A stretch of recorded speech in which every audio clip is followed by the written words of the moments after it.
सियावर रामचंद्र गान की जय। उमापति महादेव की जय। काल महाकाल की जय। कल आपको महेश्वर की महत्ता का प्रतिपादन बताया था।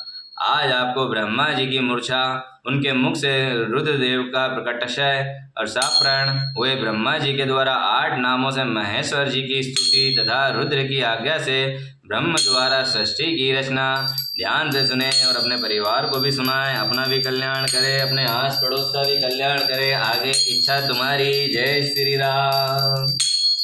तदंतर कलिमा महिमा, काल महिमा, प्रलय, ब्रह्मांड की स्थिति तथा सर्ग आदि का वर्णन करके वायु देवता ने कहा, पहले ब्रह्मा जी ने 5 मानस पुत्रों को उत्पन्न किया जो उनके ही समान थे।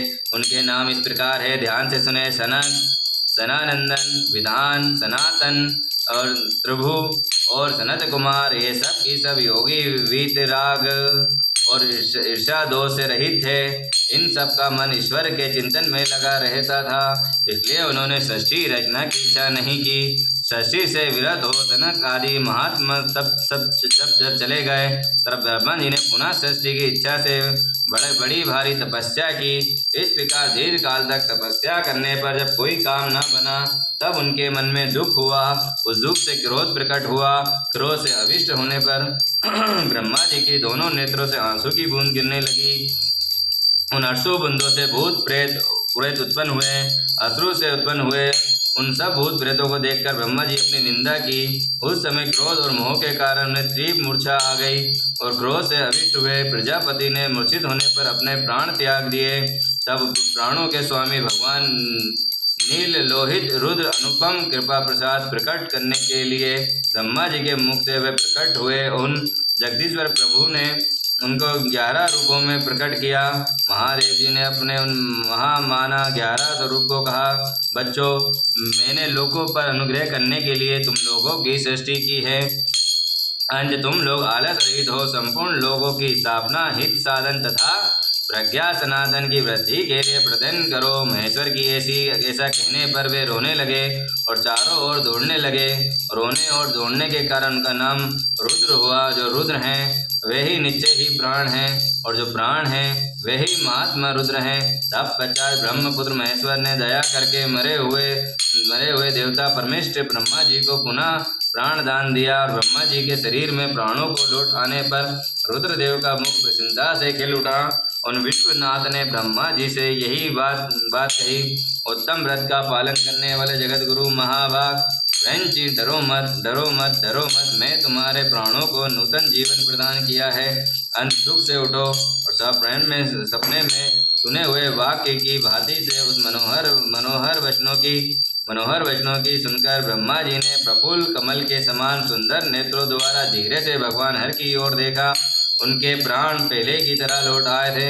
अंत ब्रह्मा जी ने दोनों हाथ जोड़कर स्नेह युक्त गंभीर वाणी द्वारा उनसे कहा, प्रभु, आप दर्शन मात्र से मेरे मन को आनंद प्रदान कर रहे हैं। अंत आप बताइए कि आप कौन हैं और जो संपूर्ण जगत के रूप में स्थित हैं, क्या वे ही भगवान आप 11 रूपों में प्रकट हुए हैं? उनकी यह बात सुनकर देवता ने स्वामी महेश्वर को अपने परम सुखदायक कर कमलों द्वारा ब्रह्मा जी का स्पर्श करते हुए कहा, बोले देव, तुम्हें ज्ञात होना चाहिए कि मैं परमात्मा हूँ और इस समय तुम्हारा पुत्र होकर प्रकट हुआ हूँ। जो 11 रुद्र हैं तुम्हारी सुरक्षा के लिए आए हैं। अंत तुम मेरे अनुग्रह से इस स्त्री मूर्छा त्याग कर जाग उठो और पूर्ववत। ये देखिए भैया, फिर चली गई लाइट। 1 मिनट।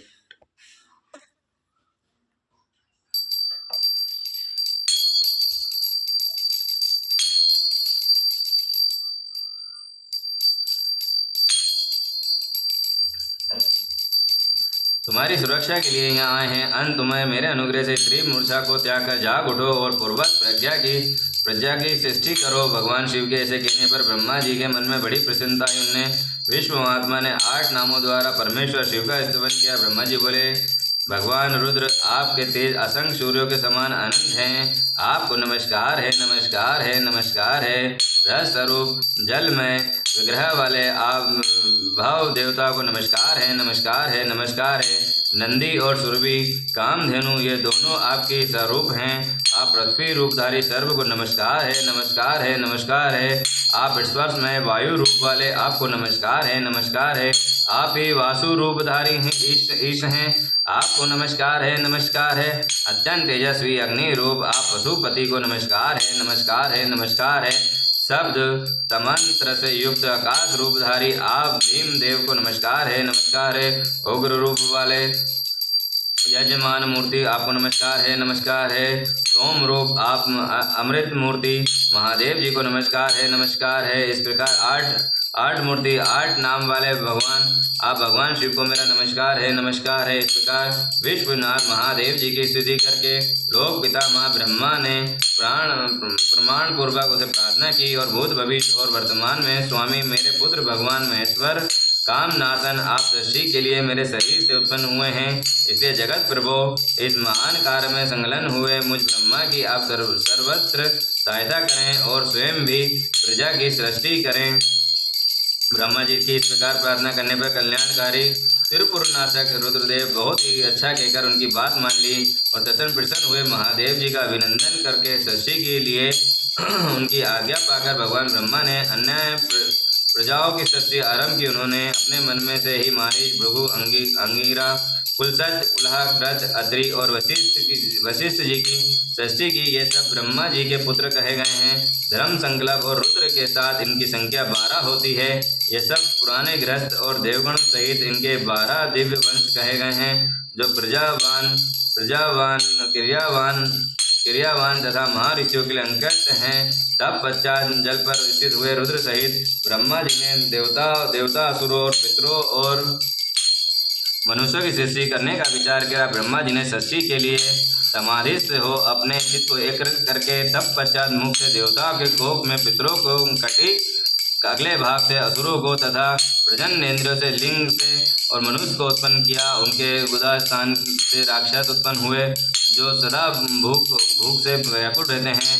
उनमें तमोगुण रजोगुण प्रधानता होती है। वे रात को विचरते हैं और बलवान होते हैं। सांप, यक्ष, भूत और गंधर्व ये सभी ब्रह्मा जी के अंश से उत्पन्न हुए हैं। उनके पक्ष भाग पक्षी हुए हैं। वृक्ष स्थल से अजगम स्थवर प्राणियों का जन्म हुआ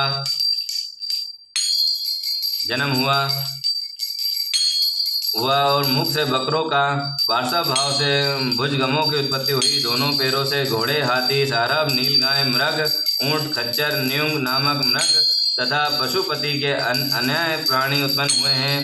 रोमावलियों से औषधियों, फूल, फल, मूलों का प्रकट हुआ। ब्रह्मा जी के पूर्ववर्ती मुख से गायत्री छंद, त्रिवेद, त्रिवर्त, स्तोम, रथांतर, साम तथा अग्निष्टोम नामक यज्ञ की उत्पत्ति हुई।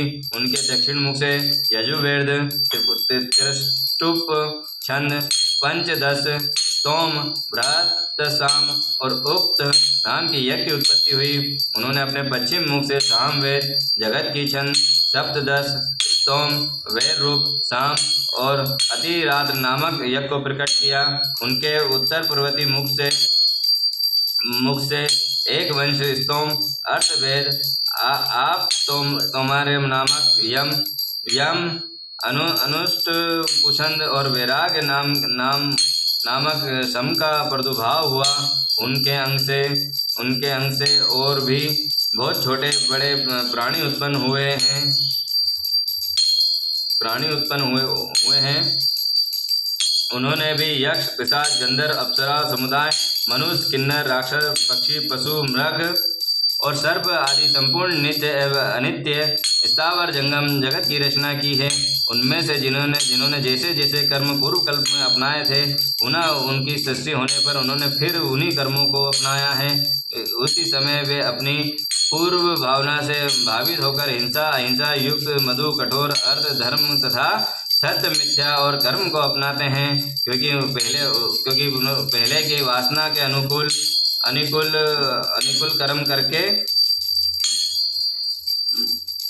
कर्म करके ही उन्हें अच्छे लगते हैं। इसी प्रकार विधाता ने ही स्वयं इंद्रियों को विषय, भूत और शरीर आदि में भिन्नता के व्यवहार की सृष्टि की है। उन पितामह ने कल्प में आरंभ से देवता आदि प्राणों के नाम रूप तथा कार्य विस्तार विधोक्त वर्णन के अनुसार ही निश्चय किया है। ऋषियों के नाम तथा जीविका साधक कर्म भी उन्होंने वेदों के अनुसार निर्दिष्ट किए हैं। अपनी रात व्यतीत होने पर आजन्मा ब्रह्मा सब रचित प्राणियों के वे ही नाम कर्म दिए गए हैं जो पूर्व काल में उन्हें प्राप्त हुए थे। जिस प्रकार भिन्न भिन्न ऋतुओं में पुनः आने पर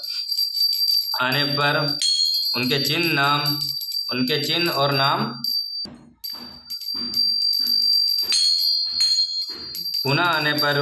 और नाम रूप आदि प्रबत रहते हैं, उसी प्रकार युगादि काल में भी उनके पूर्व भाव में दृष्टिगोचर होते हुए भी इस प्रकार स्वयंभू ब्रह्मा जी लोक सृष्टि उन्हीं के भिन्न अंगों से प्रकट हुई है। महत से लेकर विशेष प्रांत तक सब कुछ प्रकृति का विकार है। ये सब प्रकट जगत चंद्रमा और सूर्य की प्रभा से उद्भासित हुआ है। ग्रह और नक्षत्रों के मंडित, नदियों पर्वत और समुद्रों से अंकित हुए भांति भांति के रमणीय नगरों एवं समृद्धशाली जनपदों से सुशोभित हैं। इसी को ब्रह्मा जी का वन या ब्रह्म वृक्ष कहते हैं। इस ब्रह्म वन में अव्यक्त एवं सर्वज्ञ ब्रह्मा विचरते हैं। वे सनातन ब्रह्म वृक्ष अव्यक्त रूप बीज प्रकट ईश्वर एवं ईश्वरी हैं, अनुग्रह करने पर स्थित हैं। बुद्धि और इनका तना और बड़ी बड़ी डालियां हैं। इंद्रियां भीतर से खोखले और महाभूत इसकी सीमा है। विशेष पदार्थ इसके निर्मल पत्ते हैं। धर्म और अधर्म इसके सुंदर फूल है। इसमें सुख और दुख रूपी फल लगते हैं। ये तथा संपूर्ण भूतों के जीवन का सहारा है। ब्राह्मण लोगों को भूलोक को उनके मस्तक और आकाश को नभी, चंद्रमा और सूर्य को नेत्र, दिशाओं के कान और पृथ्वी को उनके पैर बताते हैं। वे अचिंत स्वरूप महेश्वर ही सब भूतों के निर्माता हैं। उनके मुख से ब्राह्मण प्रकट हुए हैं और वृक्ष स्थल से ऊपरी भाग से क्षत्रियों की उत्पत्ति हुई है। दोनों जांघों से वैश्य की और पैरों से शूद्र की उत्पन्न हुए। इसी प्रकार उनके अंगों को ही संपूर्ण वर्णों का प्रादुर्भाव हुआ है। बोलो उमापति महादेव की जय। कालो काल महाकाल की जय। लक्ष्मण भगवान की जय।